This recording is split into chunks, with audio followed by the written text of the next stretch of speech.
I'd say yes, do a prison sentence, because at the end of the day, he didn't need to fire that shot because nothing was being fired at him. He was in front of a car that wasn't going nowhere, and he could have moved out of the way. His life wasn't in danger. You know, his life was no, it's not in danger, and he didn't need to fire that fatal shot. So I'd say yeah, he should have done. He should get a prison sentence, but whether it be a lengthy murder sentence, I'll have to get back to you lot on that one. But you could always leave your comment to let me know what you think. My condolences go out to the family, and like I said, no one deserves to lose their life in the way that he did. No matter who it is, you know, at the end of the day, he didn't kill no one, so he didn't deserve to die also. Generational, be the curse I broke.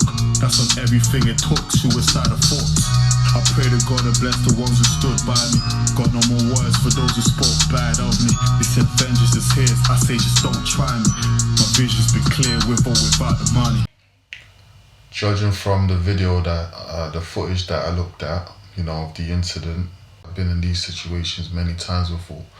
So I know, like, when you get away with certain things, you always feel like you're gonna get away with it. I've done it before, I can do it again. It's almost like, the first thing you think of is to drive away because you've done it before. You know what I'm saying?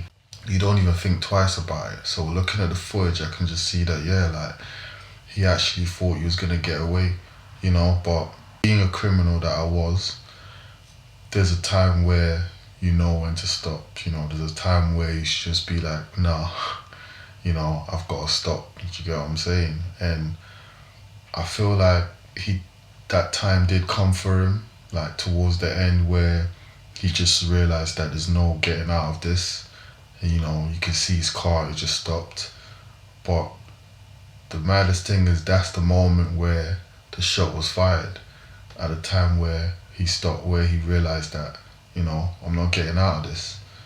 And, it's just one of those things as a criminal, like, once certain type of police cars pull up, when you see them guns out and you hear them shouting and they're ready to smash your window in, ready to drag you out, you just stop, you leave it. Police officers surrounding you and they all got guns, like, do you get what I'm saying? You're not gonna get away with that. So I just feel like it was a bit naive, and there was a bit of delusion in there.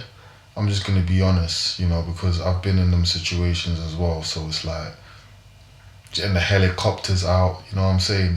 And you're in a tight spot, there's definitely, he had clouded judgment, and that's one thing you got to look at. Like, as a criminal, we have to all agree that there's a time where, when the police come, where there's no getting away with it. And the maddest thing as well is that one thing as well is when he knew that he was being followed. He knew that he knew that the police were behind him. Do you get what I'm saying? As a criminal, you pick up on these things. Do you get it? You notice these things. You notice when you're being followed. And he made a call, or he was on the phone and he told someone that he knows he's being followed. He thinks he's being followed, so he did what he needed to do as a criminal at that moment there. Like, for example, if you're a drug dealer and you feel that you're being followed, you either throw the thing out the window or you get rid of it. Do you get what I'm saying? As a gunman, you get rid of it, or you speed up, you get rid of it. I'm not condoning the behavior, but I'm just saying from the street's perspective, that's what you do, innit? You're being followed, so you get rid of the thing. You make a call just to let someone else know what's going on, and when them lights come up, when at a time when you feel you're ready, you stop. Do you get it? Because he even said that they didn't find him with a gun in the car. So it's like there was no point of him ramming up and trying to, escape the way, because he already did what he needed to do, which was make the call and let someone know that he's being followed. So if there's anything out there that they need to sort out and can get rid of, then, do you get what I'm saying? It's out of your hands. See, one thing about the police and the whole system is, because they're so used to like the stereotype, along the years, whether they work within the prison, whether they work within the community, officer as a policeman, they see people like me all the time going in and out of prison, and they put us in and out of prison and things like that. So it's like when it comes to making a critical decision, they make assumptions, and when they do get it wrong, finally, they don't put their hands up and say, you know what, we got it wrong, because they're so used to getting it right.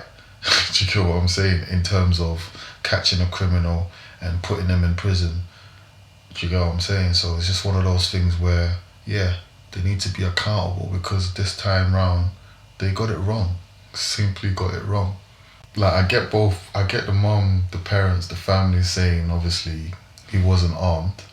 And I also get the bit on the other side where they're saying, where the police, the thingy, they're saying, technically, if you're driving a car, you're behind the wheel of a car and you're driving it towards someone, then that's a weapon. Do you get what I'm saying? You're you're carrying a weapon in a way, because it can end someone's life. So I get both sides, but it's like, he wasn't armed for what he was known for.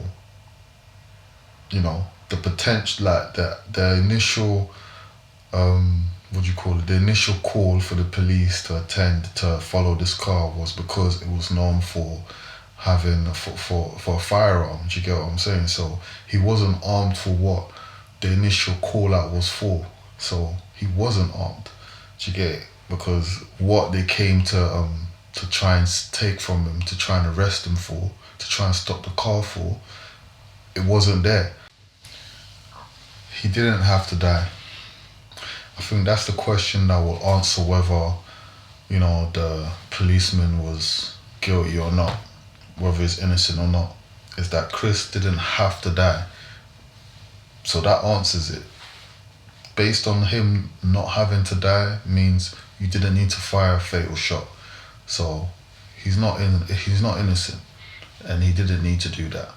What if he didn't stop because he was scared and he feared for his life? He saw all these policemen, police cars. He saw all these guns out. Trauma. What if he's been in a situation before where, he's had a gun pointed at him before, or he's seen guns around and he's literally had to, fight his way through to survive. So what if he's now in a situation and he's scared? Because you gotta remember, he's a 24-year-old, at the time, black boy living in Brixton, or was it South London? So it's like, we also got to look at that. Like, what if he was scared for his life? I can give you an example where, like, I got stopped by the police and I did everything they asked me to do. And in the end of it, before I knew it, all I did was ask a question. And the moment I asked a question that they didn't like, before I knew it, I was on the floor. Another police car came out of nowhere and I was on the floor. I was treated unfairly. I was thrown in a police van, and the policeman winked at me, knowing that he did me dirty, and he winked at me. And now, if that same policeman was behind me, following me, and I had nothing to hide, and I see them with guns, I'm gonna fear for my life, because I already know that's a dirty policeman. Because all I did was ask a question, and I found myself on the floor and thrown in a van and then winked at, as if to say, we win. Do you get what I'm saying? So there are dirty police out here, and if those are the sort of people that are having guns and they're around me and I'm in a car, who's to say I'm not gonna try and get away, because out of fear for my life? Because at the end of the day, these are human beings, and they're holding these machines that can end lives, and all it takes is them to not like something about you without me saying too much. Do you get what I'm saying? And then that's it for you. So yeah, he could have been in fear for his life. Yeah, it's all lies. I think that part there, I don't believe that part there where the reason why he fired a shot because he felt like his life was at danger. No, they didn't have to take it to the extreme that they took it at, where someone lost their life at that given moment. But adding on, I would say as well, I kind of get why, in a way, why they used that force at the time they did. Because if you think about it, Chris was driving reckless. He could have ran someone over around the corner. Do you get what I'm saying? Then it would have been a different scenario.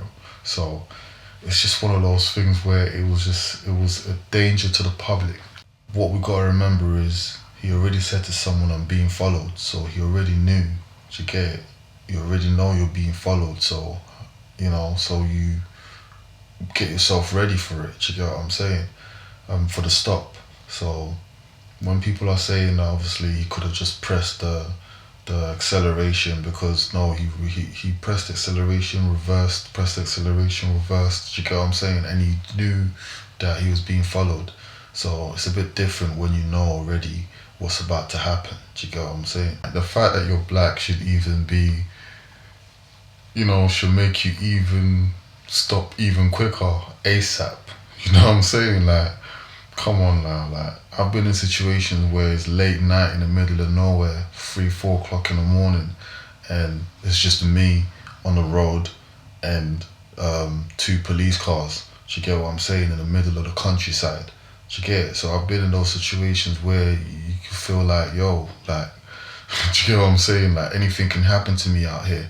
But what do? You make sure obviously you stand your ground, but you gotta know the law. Do you get what I'm saying? Know what they can and what they can't do. Do you get it? Don't play it into their hands like that. Do you get what I'm saying? You gotta know how to move.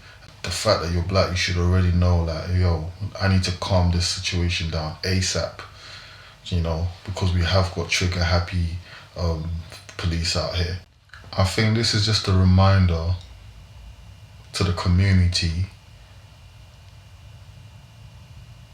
and to most of the people, mind them that's on road, get out of these streets, man. I don't even know why we're surprised. Like, we shouldn't even be surprised. It was only gonna end one way. Like, being caught up in that sort of lifestyle the previous days, and that, trying to kill someone else, firing shots, chasing someone else down that was just out there partying. You came to an event with a lot of people, and doing all that, it's only gonna end one way.